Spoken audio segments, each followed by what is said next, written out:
Let me out! Stop the bus! The scream shattered the peaceful hum of the transatlantic flight. 30,000 feet in the air, 82-year-old Arthur Vance woke up in a state of absolute terror, clawing at the airplane window until his fingers bled. He didn't know where he was, or even who he was. "Open the door!"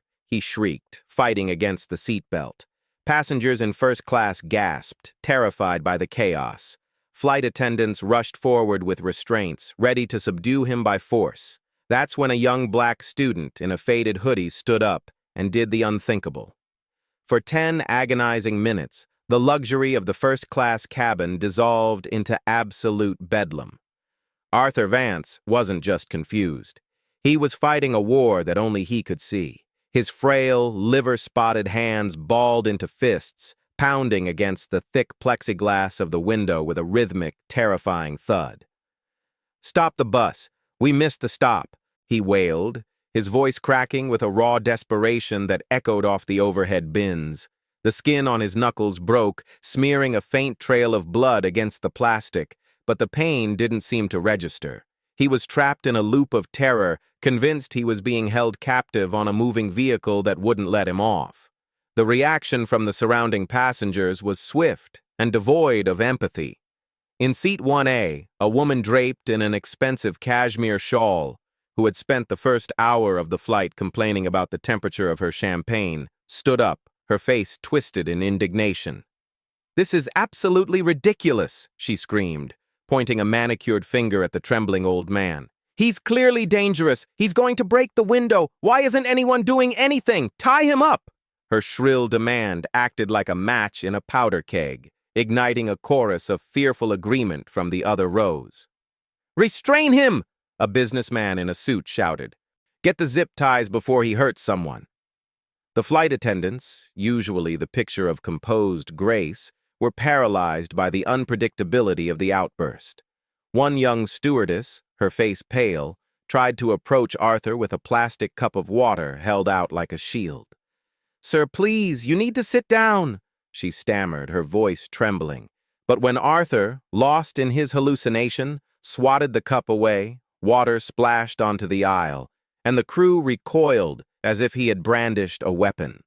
The captain's voice boomed over the intercom, commanding passengers to take their seats, but the authority in his tone only added to the chaotic noise.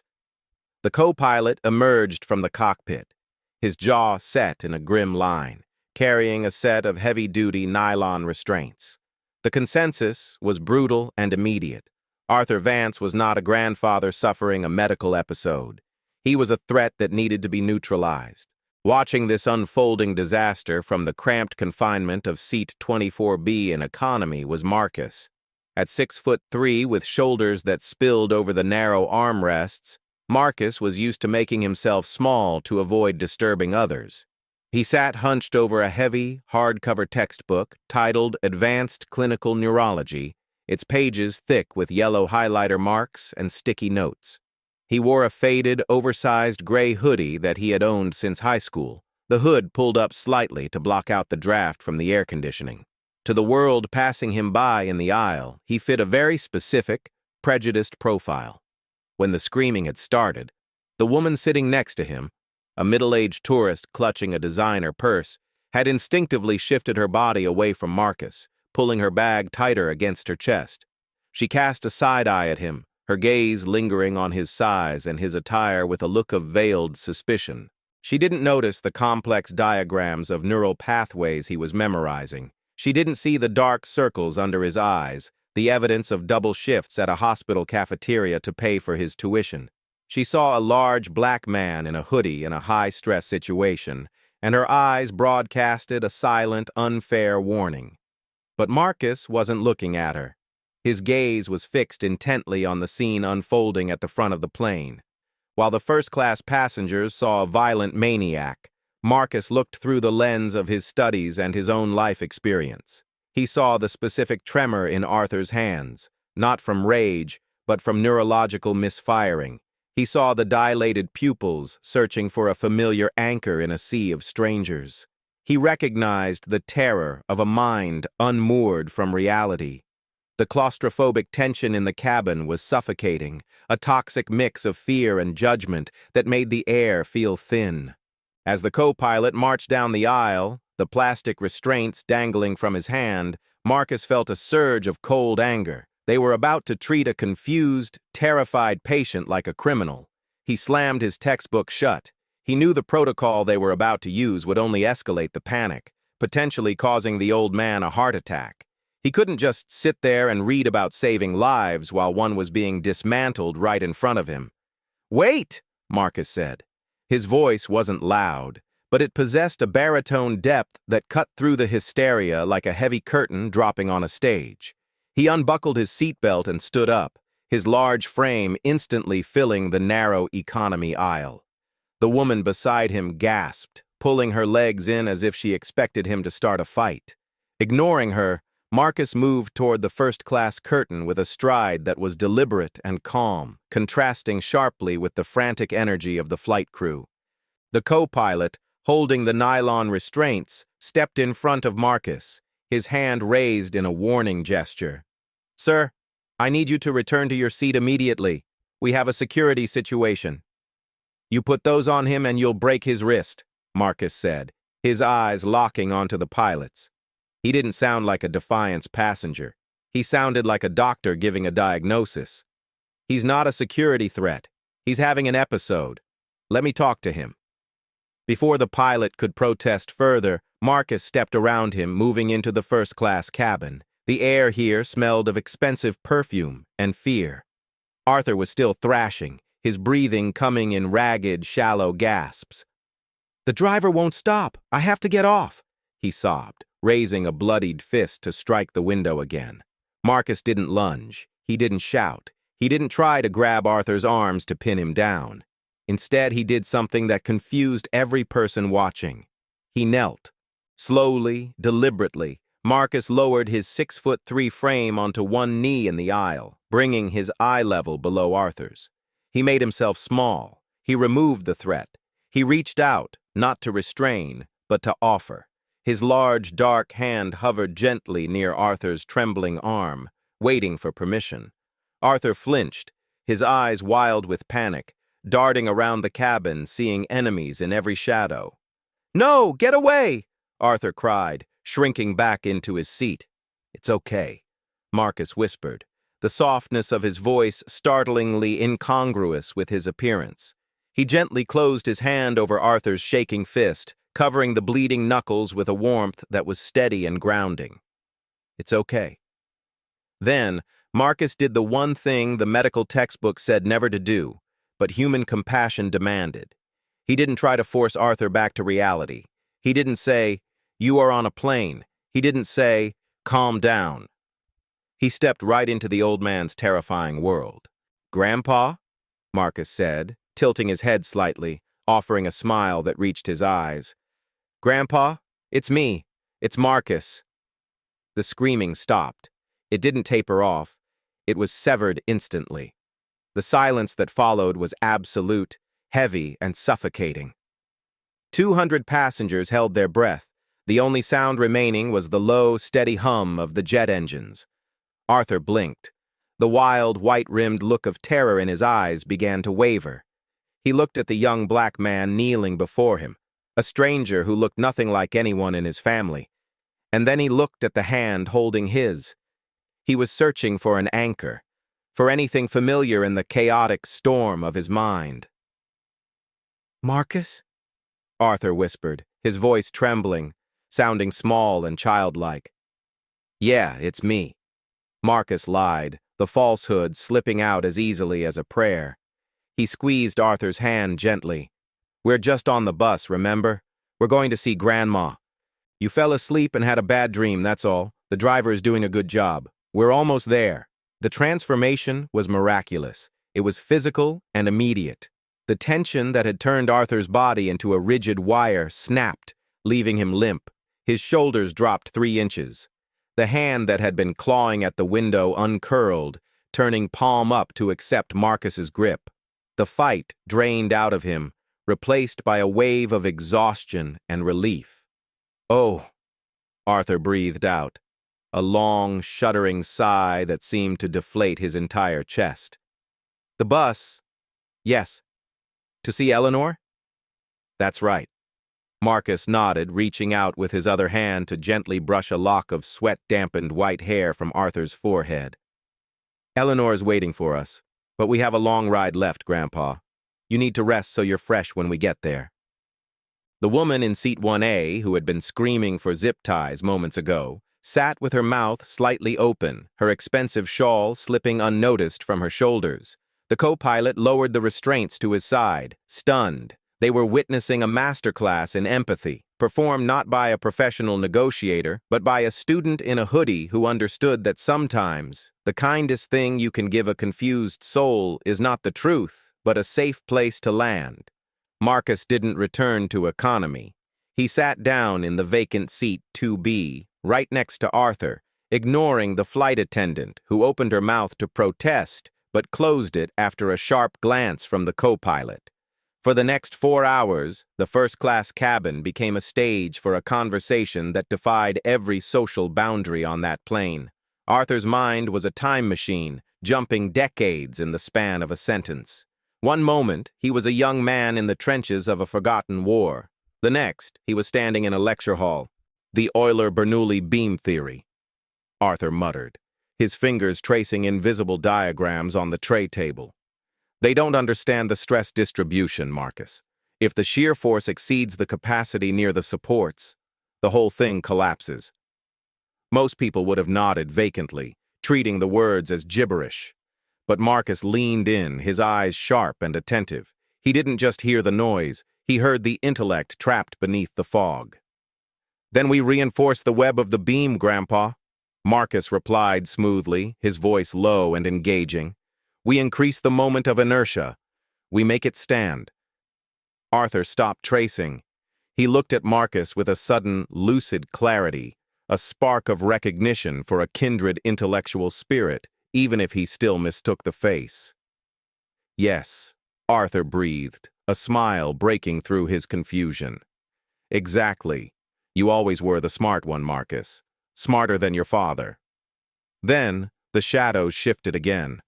Arthur's face crumpled, the confident engineer replaced by a heartbroken lover. Eleanor, he whispered, his voice cracking. I forgot the flowers. It's our anniversary, and the shop was closed. She's going to be so disappointed in me.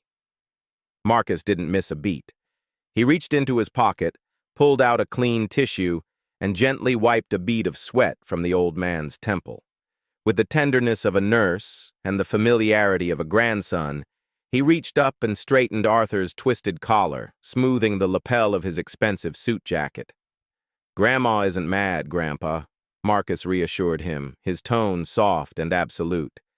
She knows you tried. She knows you were working hard on the bridge. She's wearing that blue dress you like, the one with the lace. She's just happy you're coming home. The blue one, Arthur repeated, his eyes misting over as he drifted into the comfort of that fabricated memory. She looks like the ocean in that dress.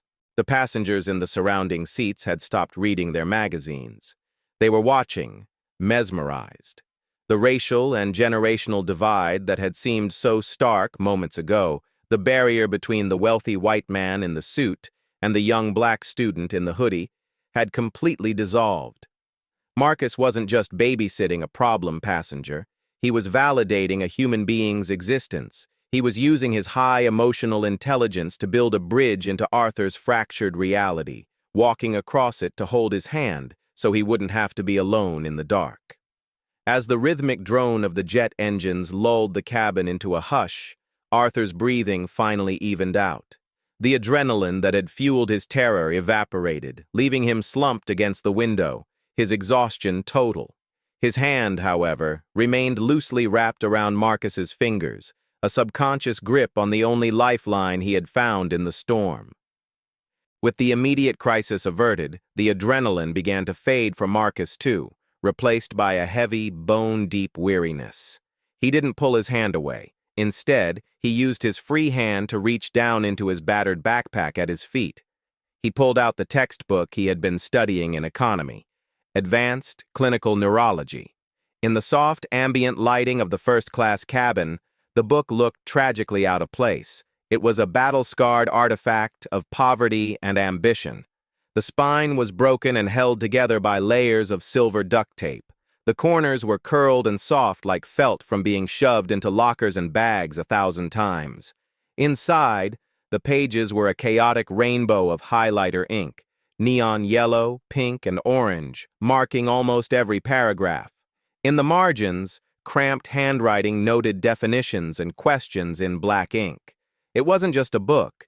It was a desperate map of Marcus's future, a testament to how hard he had to fight just to stay in the race. Marcus opened the book to a chapter on degenerative cognitive disorders, but his eyes didn't focus on the text.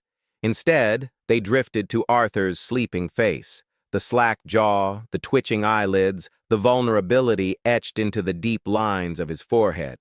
For a moment, Marcus didn't see a stranger. He saw a ghost.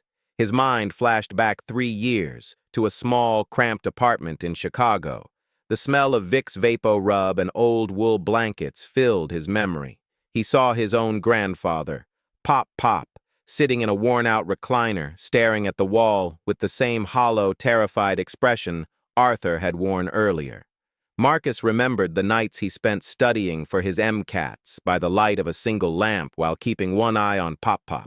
He remembered the heartbreak of the day Pop looked at him, the grandson he had raised when Marcus's father left, and asked, "Who are you? Where is my money?" He remembered the anger, the accusations, the fear. The bus ride wasn't a lie Marcus had invented on the spot for Arthur. It was a mercy he had learned in the trenches of caregiving. It was the story he used to tell Pop when the older man panicked at night, convinced he was late for a factory shift he hadn't worked in 20 years. "We're on the bus, Pop. The shift starts later. Just rest your eyes." It was a kindness born from the painful realization that truth is sometimes a cruel weapon against a mind that can no longer defend itself. Marcus looked down at his own hand, dark and strong against the pale, fragile skin of Arthur's. A lump formed in his throat. Pop had passed away 6 months ago, leaving Marcus with a legacy of love but a mountain of debt. That was why he was on this plane. That was why he was reading a taped-up textbook. He wasn't going on vacation. This flight to London was a Hail Mary, a last-ditch effort that terrified him more than any turbulent flight. Marcus was barely holding on to his place in medical school. His tuition payments were 3 months overdue. The bursar's office had given him a final warning: pay up or pack up. He was exhausted from working double shifts as a hospital orderly, changing bedpans and mopping floors just to buy time, but the math simply didn't work. The numbers were against him. His only hope lay in London. He had scraped together every cent, sold his gaming console, and borrowed money from his aunt to buy the cheapest economy ticket he could find. He was heading to a final round interview for the Global Medical Excellence Scholarship, a full-ride grant that would wipe his slate clean and allow him to finish his degree. The pressure was suffocating. If he failed this interview, it was over. No more medicine. No more dreams of becoming a neurologist to help people like his grandfather. He would go back to the South Side, back to the struggle, another statistic of potential wasted because the wallet couldn't match the will. He looked around the first-class cabin, the leather seats, the champagne glasses, the cashmere blankets. To the people around him, $1,000 was a casual dinner. To Marcus, it was the difference between becoming a doctor and remaining a dreamer. He felt a sharp pang of imposter syndrome. Did he belong here? In this cabin? In this profession? He looked back at Arthur. The old man whimpered in his sleep, his grip tightening slightly on Marcus's hand. Marcus squeezed back, an instinctive reflex.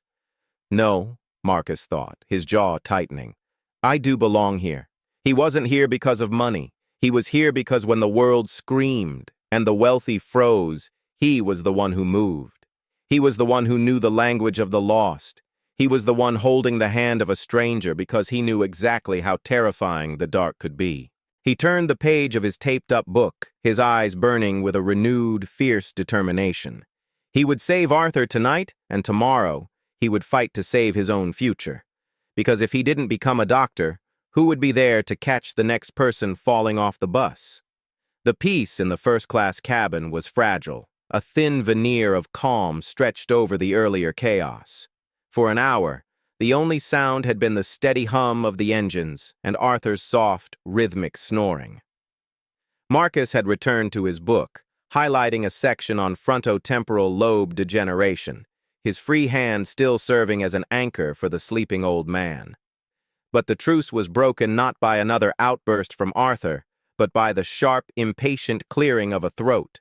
The businessman in seat 3C, the one who had shouted for zip ties earlier, had been stewing in his irritation. He stood in the aisle now, looming over the flight attendant, Sarah, who was trying to refill water glasses. He wasn't shouting, but his whisper was a hiss that carried clearly in the pressurized silence. He pointed a finger at Arthur, whose head had lolled to the side, a small amount of drool escaping the corner of his mouth onto his silk lapel. "Look at this!" the businessman snapped, gesturing at Arthur as if he were a piece of damaged luggage. "It's disgusting. I didn't pay $12,000 to sit next to a nursing home ward. He smells like old medicine. You need to move him back to his actual seat. Or move me." Sarah looked terrified. She glanced at Marcus, then back at the VIP passenger. "Sir, the captain said he needs to stay where he is calm. If we move him—" "I don't care," the man cut her off, his face flushing red. "He's disturbing the peace. And frankly," he cast a disparaging look at Marcus, "having him sit here isn't exactly protocol either. This isn't a charity ward." Marcus felt the heat rise up the back of his neck. It wasn't the insult directed at him that stung. He had heard worse in the hospital cafeteria. It was the complete erasure of Arthur's humanity. To this man, Arthur wasn't a person with a history and a heart. He was an inconvenience, a stain on the luxury experience. Marcus didn't stand up. He didn't want to let go of Arthur's hand. Instead, he slowly closed his heavy textbook with a dull thud that silenced the businessman mid-sentence. He turned his head, locking eyes with the man. The expression on Marcus's face wasn't anger. It was a clinical, icy disappointment. "It's called dysphagia," Marcus said. His voice was low, controlled, and laced with the undeniable authority of someone who knows exactly what they are talking about. The businessman blinked, taken aback. "What?" "The drooling," Marcus clarified, keeping his voice steady. "It's a symptom of the muscles in the throat weakening. It's not a choice. It's not disgusting. It's physiology." "I don't need a medical lecture from a kid in a hoodie," the man sneered, though he took a half-step back. "And he doesn't need your judgment," Marcus countered, his tone hardening just enough to sharpen the edge of his words. "You're talking about him like he's not here. But let me tell you something about dementia patients, sir. Their explicit memory might be fading. They might not remember your name or this flight, but their emotional memory is the last thing to go." Marcus leaned forward slightly, his gaze intense. "If you treat him like garbage, if you make him feel shame or fear, he won't remember why he feels that way in 10 minutes. But he will feel the pain of it. He will feel the heavy, crushing weight of sadness, and he won't have the words to explain it.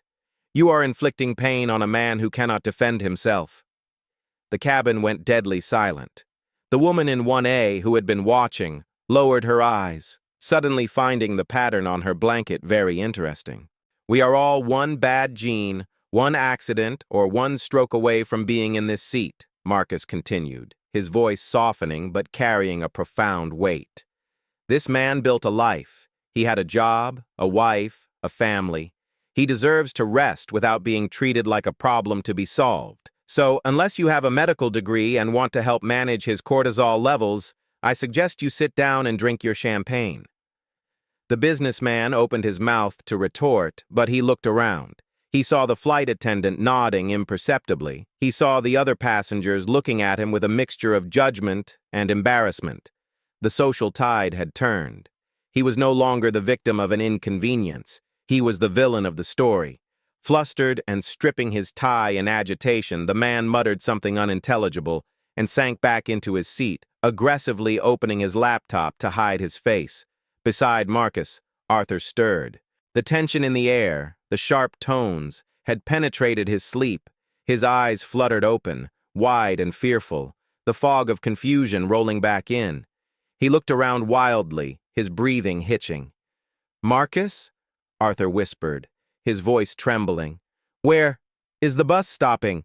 Marcus immediately softened his expression, the fierce protector vanishing, replaced instantly by the gentle grandson. He squeezed Arthur's hand firmly, grounding him. "We're still rolling, Grandpa," Marcus soothed, adjusting the blanket over Arthur's shoulders to cover the spot on his lapel. "Just a little bump in the road. I'm right here. I'm not going anywhere." Arthur stared at Marcus, searching his face. He didn't know about the businessman. He didn't know about the defense of his dignity.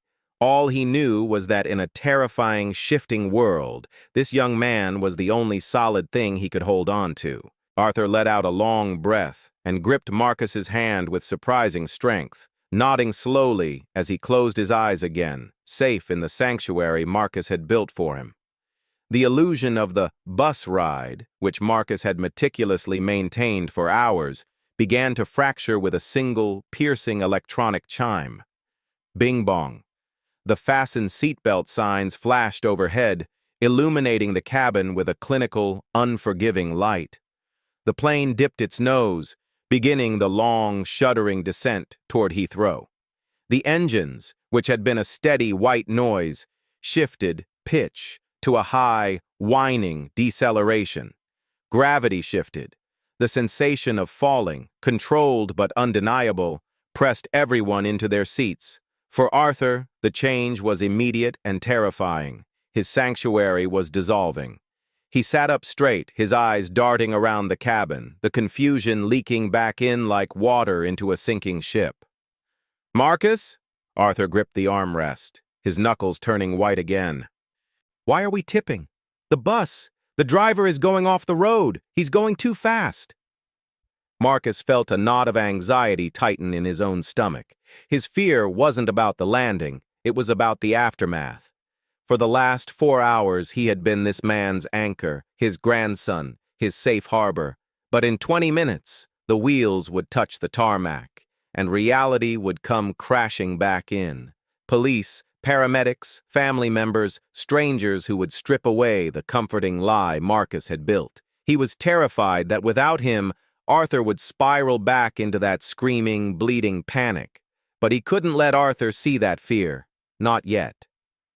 "It's okay, Grandpa," Marcus said, keeping his voice steady and low, masking his own apprehension. He reached over and gently adjusted Arthur's seatbelt, pulling the strap snug across the old man's chest. "We aren't going off the road. We're just coming down the big hill. You know the one right before the station? The steep one near the lake?" Arthur blinked, trying to overlay Marcus's words onto the terrifying physical sensations his body was feeling. "The hill?"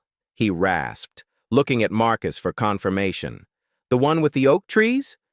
"Exactly," Marcus smiled, though it didn't quite reach his eyes this time. He began gathering Arthur's scattered belongings, a silk handkerchief, a pair of reading glasses, tucking them safely into the seat pocket. "We're coasting down into the valley now. Grandma Eleanor is waiting at the bottom.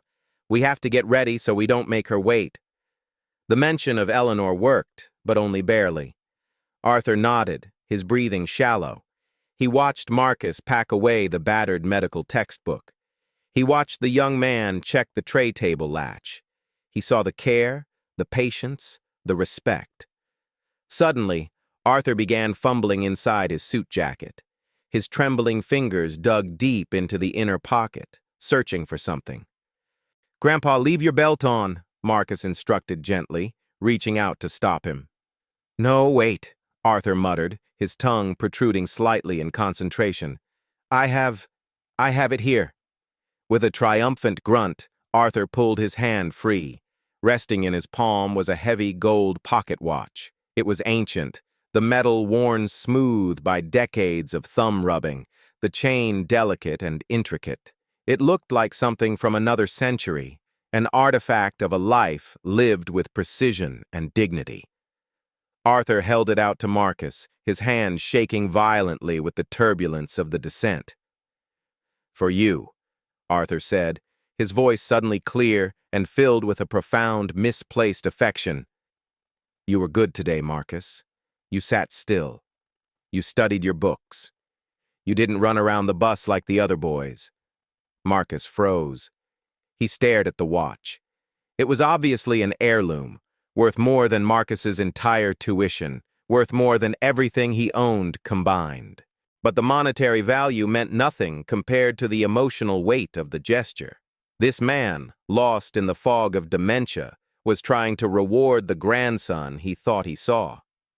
"Grandpa, I can't," Marcus stammered, pulling his hands back. "That's yours. That's too important." "Take it," Arthur insisted, pushing the watch into Marcus's hoodie pocket with a surprising, stubborn strength.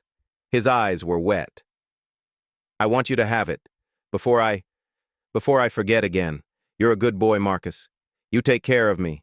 Fathers leave, sons leave, but you stayed." The words hit Marcus like a physical blow. You stayed. It wasn't just about the flight. It was about every moment Marcus had sat by his own grandfather's bedside while his friends were out partying. It was about the lonely nights studying in the hospital cafeteria. It was about the burden of being the strong one, the caregiver, the one who doesn't leave when things get hard. Marcus looked at Arthur's desperate, pleading face. He realized that refusing the gift would shatter the illusion. It would reject the only agency Arthur had left, the ability to love and reward his family. Slowly, his hand trembling, Marcus accepted the watch. He didn't put it in his pocket.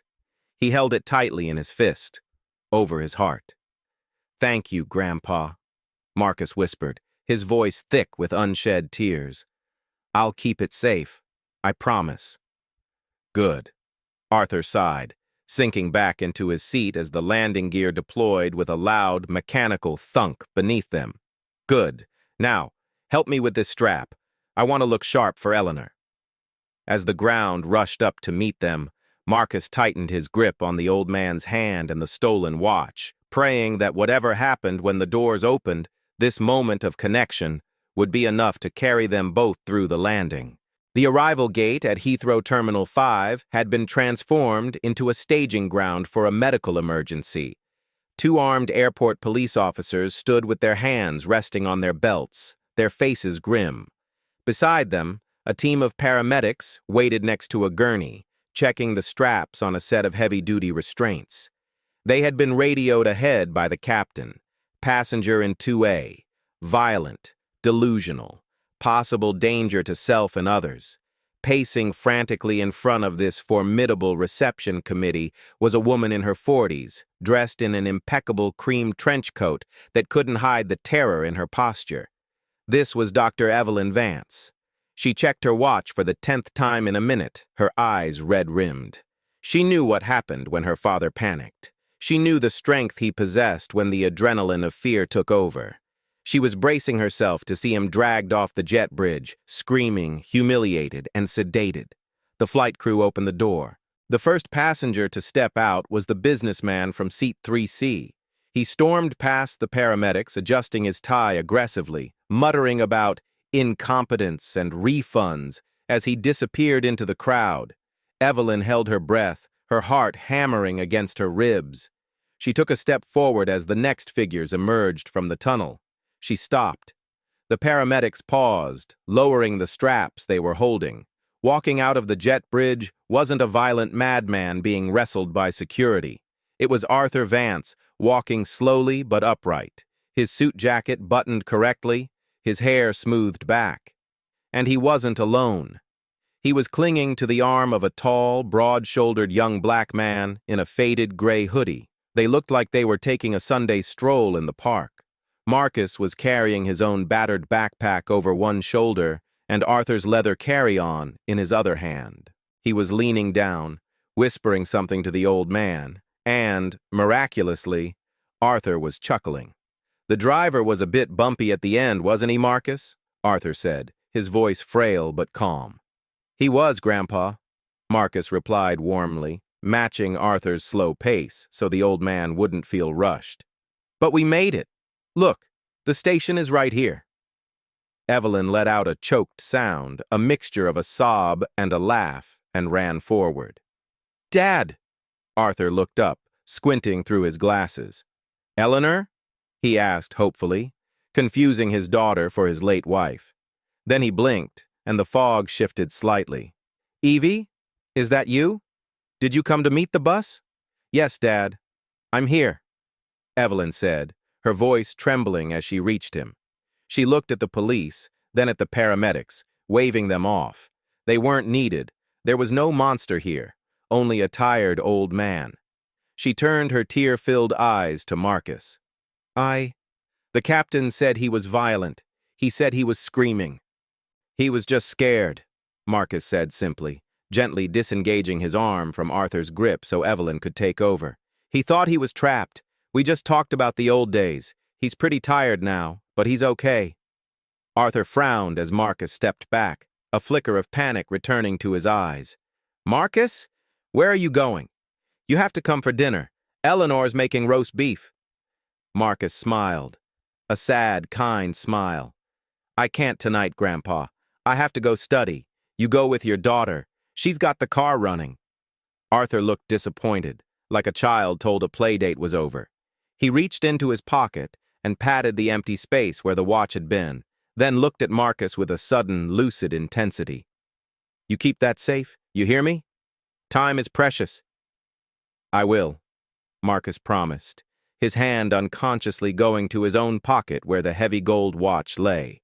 As the paramedics began to disperse, realizing the crisis had been averted, Evelyn guided her father toward a waiting wheelchair. Once Arthur was seated and distracted by the view of the airfield, Evelyn turned back to Marcus. She really looked at him for the first time. She saw the exhaustion in his eyes, the cheap clothes, the taped-up book he was clutching to his chest like a shield. "I don't know who you are," Evelyn said, her voice thick with emotion. "But you just did something?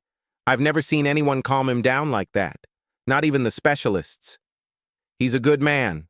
Marcus shrugged, shifting his weight awkwardly. "He just needed someone to ride the bus with him." Marcus hesitated, then reached into his pocket. He pulled out the antique gold pocket watch. "He gave me this. He insisted. I didn't want to take it, but I didn't want to upset him by saying no." He held it out to her. "It's obviously a family heirloom. You should take it back." Evelyn looked at the watch, then back at Marcus's face. She gently pushed his hand away, closing his fingers over the gold metal. "No," she said firmly. "My father may be confused, but he is never wrong about character. If he gave you that, he meant it. He hasn't given anything to anyone in years. Please, keep it." Marcus was stunned. "Ma'am, I can't. It's worth less than my father's dignity." She cut him off softly. "Which you saved today." Her eyes drifted down to the book in his other hand. She squinted at the title, visible through the layers of duct tape. Advanced Clinical Neurology. Her eyebrows shot up. "You're a medical student?" "Trying to be," Marcus admitted, a wry, self-deprecating smile touching his lips. "I'm actually here for an interview tomorrow.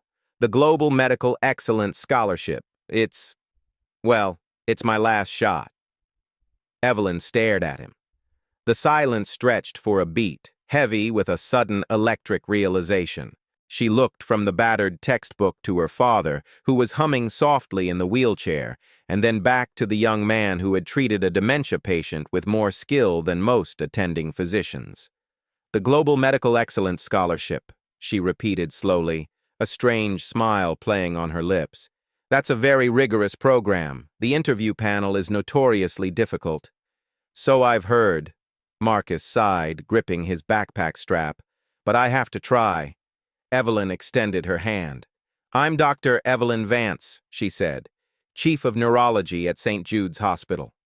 Marcus shook her hand, polite but confused. "Nice to meet you, Dr. Vance." "And that," she gestured to the old man in the wheelchair, "is Professor Arthur Vance. He's not just a retired engineer, Marcus. Marcus looked at the frail old man. He's not? No. Evelyn shook her head, her eyes shining with a profound mixture of gratitude and irony. He is the honorary Dean Emeritus of the London School of Medicine. He founded the scholarship program you are interviewing for tomorrow. The world seemed to tilt on its axis for Marcus. The noise of the terminal faded away. He looked at Arthur, the man he had held, lied to, comforted, and protected. He hadn't just saved an old man on a plane. He had saved the architect of his own dreams. He started the scholarship? Marcus whispered. He did, Evelyn said. She reached into her purse and pulled out a business card, writing a quick number on the back. And while his memory is gone, his legacy isn't. You keep that watch, Marcus, and bring it to your interview tomorrow. I think the panel will be very interested to hear the story of how you earned it. Arthur waved from the wheelchair. Bye, Marcus. Don't be late for school. I won't, Grandpa, Marcus choked out, watching them walk away. He stood alone in the terminal, clutching the watch and his book, realizing that the bus ride had taken him exactly where he was meant to go. Evelyn didn't let go of Marcus's hand immediately. She looked down at the battered textbook he was holding, the one held together by duct tape and sheer desperation. She saw the highlighter marks on his fingertips, the exhaustion etched into the lines around his eyes, and the quiet dignity with which he stood there, refusing to ask for a reward even after saving her father. You know, Marcus, Evelyn said softly, her voice steady but thick with emotion. I sit on that interview panel tomorrow. I've read hundreds of applications. I've seen students with perfect 4.0 GPAs, students who have memorized every bone in the human body, and students who can recite the Hippocratic Oath backward. She paused, looking over her shoulder at her father, who was happily pointing out a passing luggage cart to a nurse. We can teach a student how to perform surgery, Evelyn continued, turning back to Marcus. We can teach you how to diagnose a rare disease or how to read a complex MRI. But there is one thing that no medical school in the world can teach. She reached out and tapped the cover of his book. We cannot teach you how to care. We cannot teach you how to strip away your own ego to step into a patient's terrified reality. We cannot teach you how to hold the hand of a stranger at 30,000 feet just so they don't have to be afraid alone. Marcus swallowed hard, the lump in his throat making it difficult to speak. I just did what anyone would do. No, Evelyn shook her head, a sad smile playing on her lips. You did what a healer would do. My father, this disease has taken almost everything from him. He forgets names, faces, entire decades of his life. He often forgets me. She took a deep breath. But today, for 4 hours, he remembered you. He trusted you. That is the most difficult exam you will ever have to pass, Marcus. And you aced it. She reached into her coat pocket and pulled out a sleek, heavy card stock. It was her personal card. She didn't just hand it to him. She pressed it firmly into his palm, closing his fingers over it alongside the gold watch. When you walk into that room tomorrow, she said, her eyes locking onto his with an intensity that banished all his imposter syndrome, don't you dare look down at your shoes. Don't you worry about your tuition or your background. You walk in there and you put that watch on the table. You tell them Arthur Vance gave it to you. Thank you, Dr. Vance, Marcus whispered, his voice cracking. I won't let you down. You already haven't, she replied. Go get some sleep, Doctor. You have a big future ahead of you. With a final nod, Evelyn turned and walked toward her father. Marcus watched them go. He saw Arthur wave one last time, a happy, confused old man who had found a friend in the clouds. Marcus stood alone in the bustling terminal for a long moment. He looked down at the gold watch ticking steadily in his hand, a symbol of time, of memory, and of legacy. He looked at his taped-up book. It didn't look like a burden anymore. It looked like a key. He hoisted his backpack onto his shoulder. The weight of it felt different now. It wasn't the heavy, crushing load of poverty and doubt he had carried onto the plane in Chicago. It was the weight of responsibility, of purpose.